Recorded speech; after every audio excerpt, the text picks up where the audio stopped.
नमस्कार दोस्तों, एक बार फिर से आप सभी दोस्तों का आपके अपने YouTube चैनल UNDVTV पर बहुत बहुत स्वागत है। दोस्तों आज जो दिन भर की फटाफट बड़ी खबरें, मुख्य समाचार सामने निकल के आ रहे हैं दोस्तों, एक एक करके चलेंगे। तमाम बेहद बड़ी अपडेट्स आप तक आगे इसी वीडियो के माध्यम से पहुंचाएंगे। सभी मुख्य समाचार हैं। तो वहीं दोस्तों खबरों की तरफ चलने से पहले आप लोगों से एक छोटा सा निवेदन है कि अगर आप लोग भी खुल करके ईवीएम के द्वारा मतदान का विरोध करते हैं और बैलेट पेपर के जरिए मतदान का समर्थन करते हैं तो अभी इस वीडियो को लाइक कीजिए, चैनल को सब्सक्राइब करके बेल के आइकन को जरूर दबाइए दोस्तों, और कमेंट बॉक्स में कमेंट करना बिल्कुल भी मत भूलिए। जय जवान जय किसान, बायकॉट ईवीएम। दरअसल दोस्तों पहली बड़ी खबर जान लेते हैं। बंगाल मतदाता टीएमसी को डाल रहे वोट लेकिन बीजेपी को जा रहा है टीएमसी का बड़ा आरोप। आप लोगों को बताते चले, पश्चिम बंगाल के आरामबाग से टीएमसी उम्मीदवार सुजाता मंडल ने कहा है कि कई स्थानों पर स्थिति ठीक है लेकिन वहां ठीक नहीं है जहां पर हम मजबूत हैं। बूथ 45 पर लोगों ने टीएमसी के लिए मतदान किया लेकिन वोट बीजेपी को जा रहा है। आप लोगों को आगे बताते चलें तो वहीं टीएमसी ने आरोप लगाया है कि हमारे कार्यकर्ताओं को पीटा भी गया है, केंद्रीय बल भी तटस्थ नहीं है, वे लोगों को बीजेपी को वोट देने के लिए कह रहे हैं। देख सकते हैं कि टीएमसी ने बड़ा आरोप लगा दिया है सीधे तौर पर भाजपा और चुनाव आयोग की मिली भगत का, और कहा है कि मतदाता टीएमसी को डाल रहे हैं वोट लेकिन वोट जा रहा है बीजेपी को। अगली बड़ी खबर आप लोगों को बताते चलें। मुस्लिम नेताओं का दावा, बंगाल में भाजपा को रोकने के लिए तृणमूल कांग्रेस को वोट देंगे अल्पसंख्यक। आप लोगों को दोस्तों बताते चलें, पश्चिम बंगाल के मुस्लिम नेताओं का दावा है कि विधानसभा चुनाव के दौरान अल्पसंख्यक समुदाय का बड़ा हिस्सा तृणमूल कांग्रेस को यहां पर सीधे तौर पर एक तरफा वोट देगा, क्योंकि कोई भी अन्य ताकत भाजपा के रथ को रोकने में सक्षम दिखाई नहीं पड़ती है। तो वहीं उन्होंने आप लोगों को बताते चले, अब्बास सिद्दीकी नीत आईएसएफ के द्वारा टीएमसी के वोट बैंक में सेंध लगाने की चिंताओं को भी खारिज किया है। हालांकि मुस्लिम नेताओं ने यह स्वीकार किया है कि कांग्रेस और वाम मोर्चे के साथ गठबंधन करने वाली आईएसएफ की पश्चिम बंगाल के कुछ निश्चित स्थानों में बैठ है। मुस्लिम समुदाय का साफ कहना है कि वे यहां पर खुलेआम तृणमूल कांग्रेस को ही वोट देंगे, क्योंकि वही एक ऐसी पार्टी है जो राज्य के अंदर बीजेपी को रोक सकती है, क्योंकि वह किसी भी तरह का प्रयोग करके अपनी सुरक्षा को खतरे में नहीं डाल सकते हैं। ये यहां पर दोस्तों देख सकते हैं कि मुस्लिम नेताओं का बड़ा दावा, बंगाल में भाजपा को रोकने के लिए तृणमूल कांग्रेस को खुलेआम वोट देंगे अल्पसंख्यक। एक और बड़ी खबर आप लोगों को बताते चलें। चुनाव आयोग का नया कारनामा, गधे पर ले जाई गई हैं ईवीएम मशीनें। जी हां दोस्तों, ऐसा लगता है कि भारतीय लोकतंत्र अब गधे की पीठ पर सवार हो चुका है। केंद्रीय चुनाव आयोग ने तो हद ही कर दी है। लगातार चुनाव आयोग की लापरवाही और बेईमानी की खबरें सामने निकल के आ रही हैं। देश के 5 राज्यों में विधानसभा चुनाव हो रहे हैं और चुनाव आयोग के एक से बढ़कर के एक कारनामे सामने निकल के आ रहे हैं। अब नया मामला तमिलनाडु से सामने निकल के आया है, जहां पर गधों पर लादकर ईवीएम मशीनें मतदान केंद्र तक ले जाई गई हैं। आप लोगों को बताते चले, इस पूरे घटनाक्रम का एक वीडियो सोशल मीडिया पर काफी वायरल हो रहा है।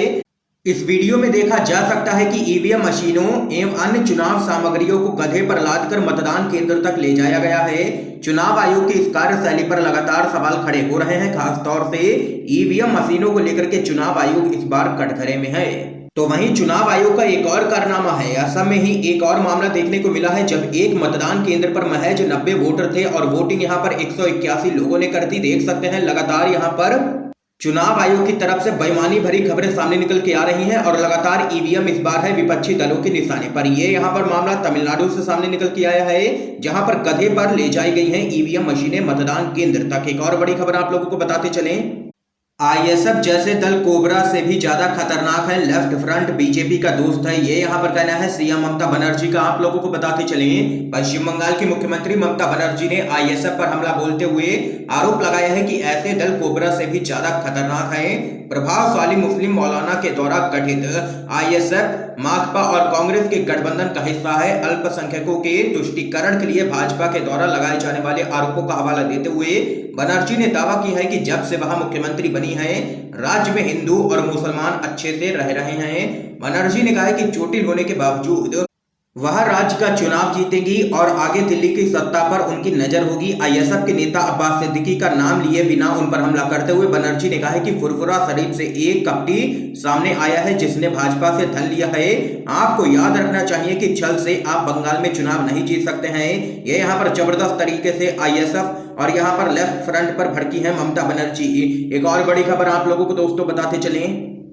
गुजरात की राजधानी का घेराव करने का आ चुका है वक्त, जरूरत पड़ी तो तोड़ डालेंगे बैरिकेड, राकेश टिकैत की खुली धमकी। आप लोगों को बताते चलें, भारतीय किसान यूनियन के नेता राकेश टिकैत ने गुजरात में किसान ट्रैक्टर आंदोलन शुरू करने की धमकी देते हुए कहा है कि राज्य की राजधानी गांधीनगर का घेराव करने का समय आ गया है और अगर जरूरत पड़ी तो बैरिकेड भी तोड़ेंगे। साबरमती आश्रम के बाहर पत्रकारों से बातचीत करते हुए टिकैत ने दावा किया है कि गुजरात के किसान खुश नहीं हैं और यहां पर त्रस्त हैं।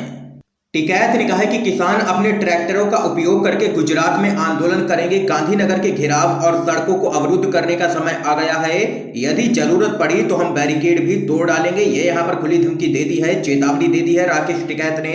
एक और बड़ी खबर आप लोगों को दोस्तों बताते चलें, पश्चिम बंगाल चुनाव को लेकर के अखिलेश यादव का बड़ा बयान। बोले एक अकेली लड़ जाएगी, जीतेगी और बढ़ जाएगी। आप लोगों को बताते चलें, पश्चिम बंगाल में आज तीसरे दौर का मतदान चल रहा है। तो वहीं इस बार समाजवादी पार्टी के राष्ट्रीय अध्यक्ष और यूपी के पूर्व मुख्यमंत्री अखिलेश यादव ने भी भाजपा के खिलाफ टीएमसी को अपना समर्थन दे रखा है और वह लगातार ममता बनर्जी के जीतने का दावा कर रहे हैं। इस बीच सपा प्रमुख ने पार्टी की राज्यसभा सांसद जया बच्चन को यहां पर बंगाल भेजा है टीएमसी के समर्थन में।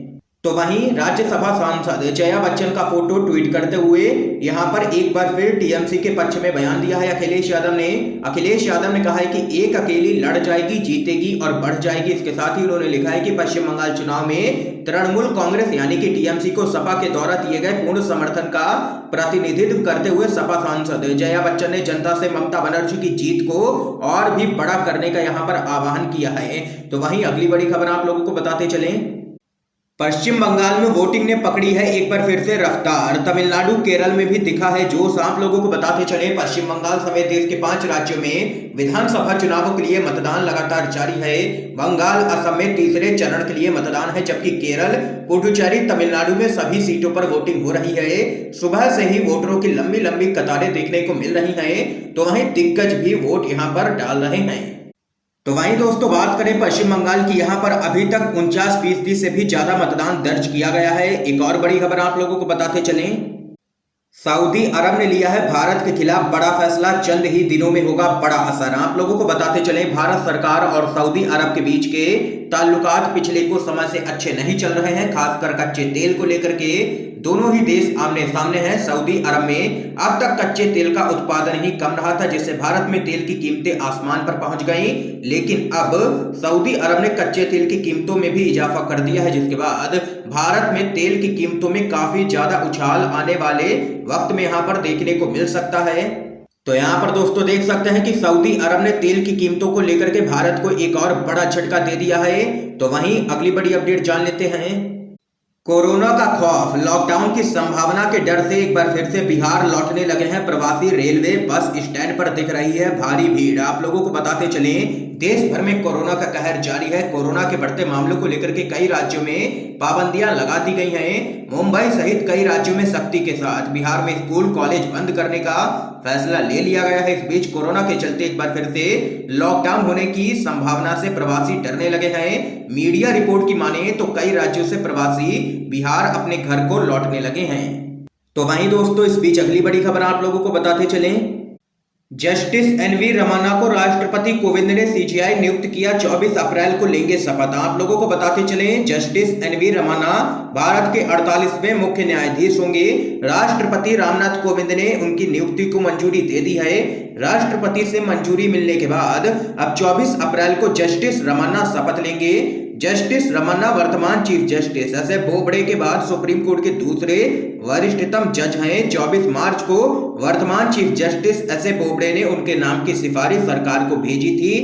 ये यहाँ पर दोस्तों आज की तमाम बेहद बड़ी खबरें सामने निकल के आई हैं, जो हमने आप लोगों तक पहुंचाई हैं। वीडियो पसंद आया हो तो लाइक कीजिएगा, ज्यादा से ज्यादा शेयर कीजिए, ताकि आप सभी के दोस्त भी इन खबरों को जान सकें। वीडियो देखने के लिए दोस्तों आप सभी का बहुत बहुत धन्यवाद।